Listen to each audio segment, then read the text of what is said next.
How often do you see your dream come true right before your eyes? When our team won the silver medal at the Beijing Games, it was an achievement no one thought was possible. As much as winning an Olympic medal was a powerful moment, the mere act of finding fencing was the true moment that changed my life. When I put on the fencing mask, I just assumed this whole new personality.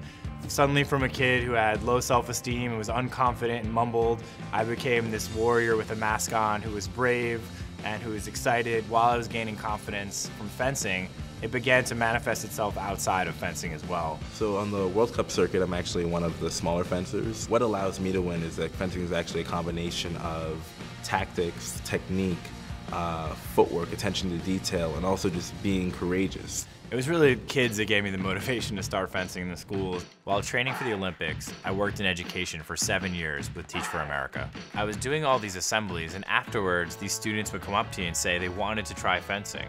You know, the more things you can expose kids to, the greater the impact you can have on their lives. Childhood obesity has tripled in the last 30 years. We think fencing can be part of addressing this.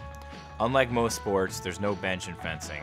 Everyone gets to play, and you don't need a field or a gym. It can be done in a classroom, cafeteria, or any open space. I think a lot of the skills that are from fencing translate very readily into the academic world. It was fun and exciting. It was like a new experience. I like that fencing allows you to channel all your focus into one sole objective. It was really fun, actually. Pretty exciting.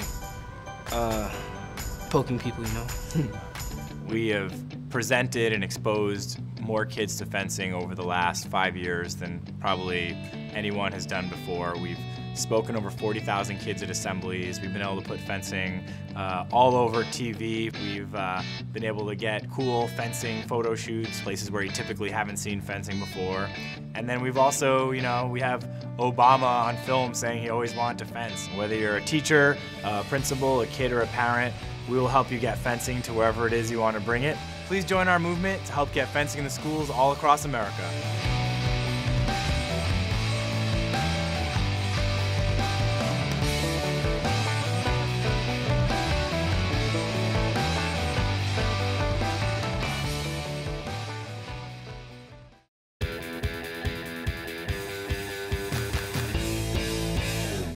Beautiful look at the Empire State Building. Fencing Masters NYC is back in the City of Dreams, New York.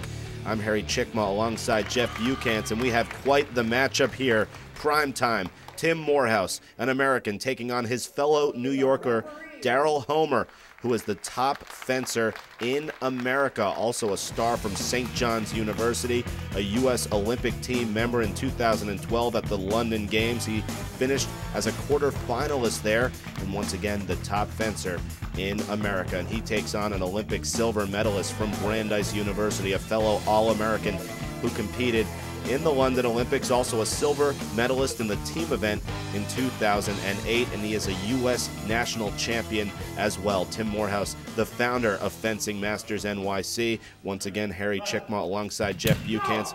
What a great matchup we have. Outstanding match between two Olympians, and I want to say that I spoke to Tim Morehouse, and he says that when he starts a match, he has pre-programmed his first 5 actions. It's a very interesting strategy. I spoke to Daryl. He says Tim is a fierce and gritty competitor. You know, the match is never over with him. Strategically, I think Tim can be a little impatient while attacking, so I let him attack to see how he feels on that day. So both of them have their strategies mapped out for this big match. Keep in mind, Tim is the 2-time defending Fencing Masters champion. He usually steps it up in New York, and we do expect this one to come down to the wire, and right now Morehouse is up 2-1.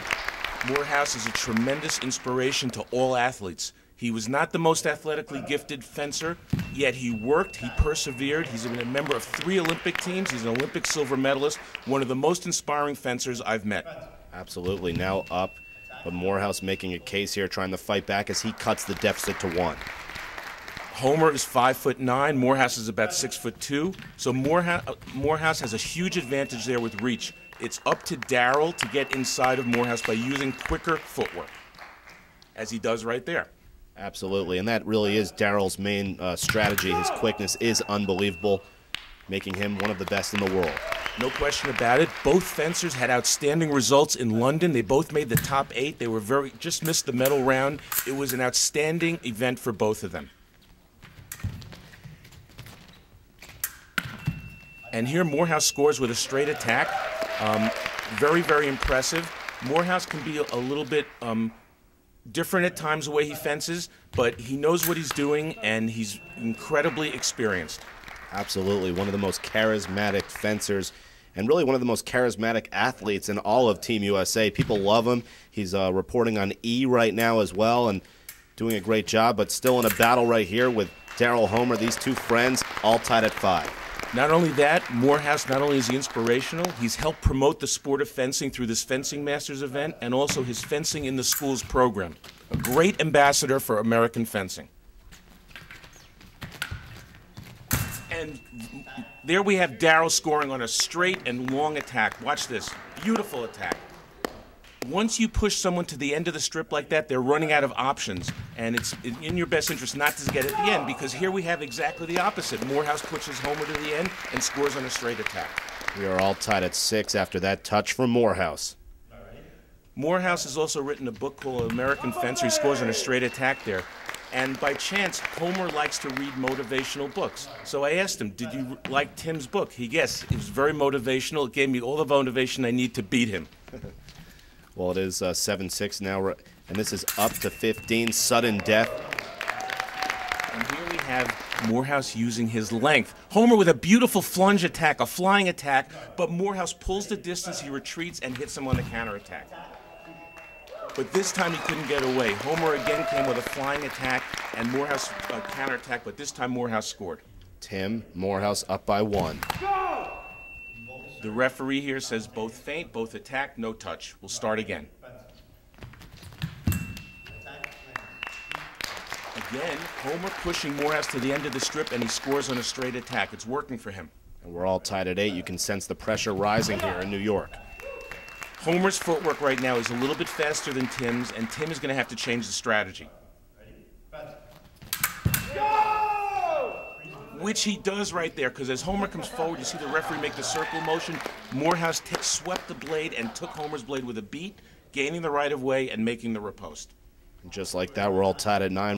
Up to 15, sudden death, so pressure is on here in New York.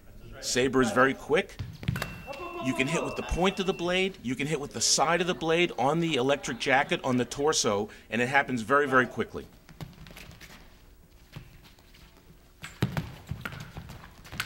Now, Homer again pushes Morehouse to the end, but Morehouse is waiting with a parry or a block, and he makes a beautiful riposte. You could sense the experience starting to prevail for Morehouse. Maybe a little bit. Homer's very aggressive right now.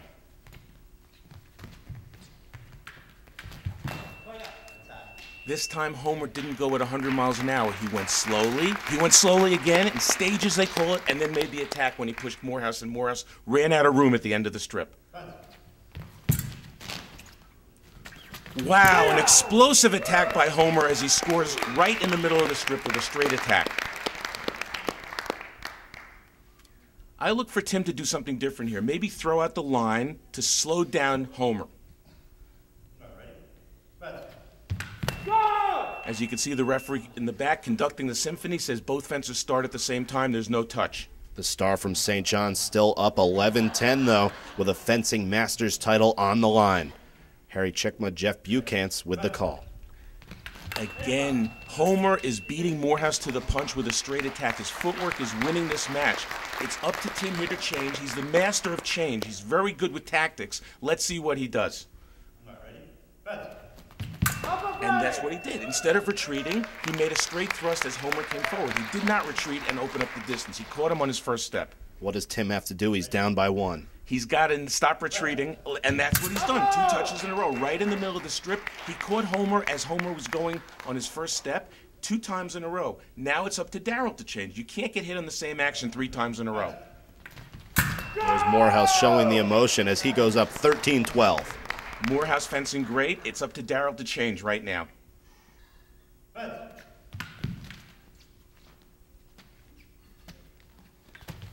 And here again, instead of going at 100 miles an hour, he went slowly, and finally when he saw his opening, Homer exploded with the straight attack.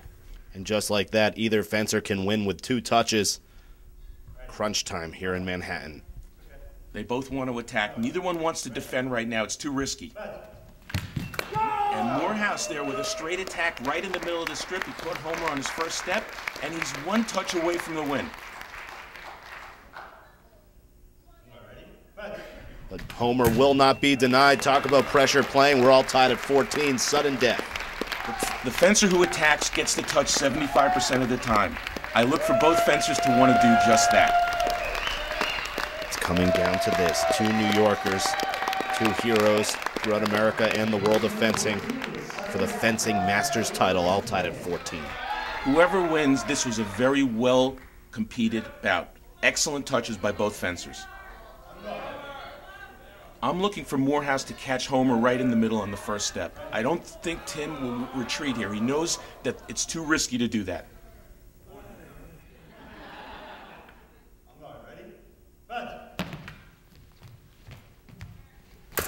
And there we have it. Tim tried to attack, and Darryl was waiting for it and made the riposte. Beautiful bout by these two. Darryl Homer dethrones the Fencing Masters champion Tim Morehouse. What a battle between two New Yorkers and Olympic heroes. For Jeff Buchans, I'm Harry Chickma. We'll be right back as we hear from Tim Morehouse on this Fencing Masters broadcast.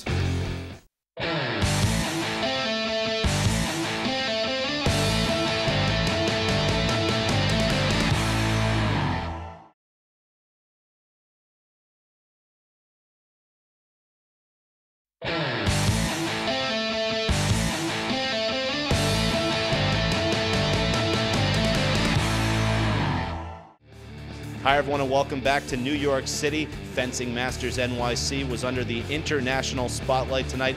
Some of the best fencers in the world competing. I'm alongside one of them right here, Tim Morehouse. Tim, two great fencing battles. You ended up losing to Darryl Homer. Tell me about how the evening went for you and the rest of the fencers. You know, it was great matchups. Darryl and I went 14-14, and then at that point, it's sudden death. Anyone can win. He made a great last move.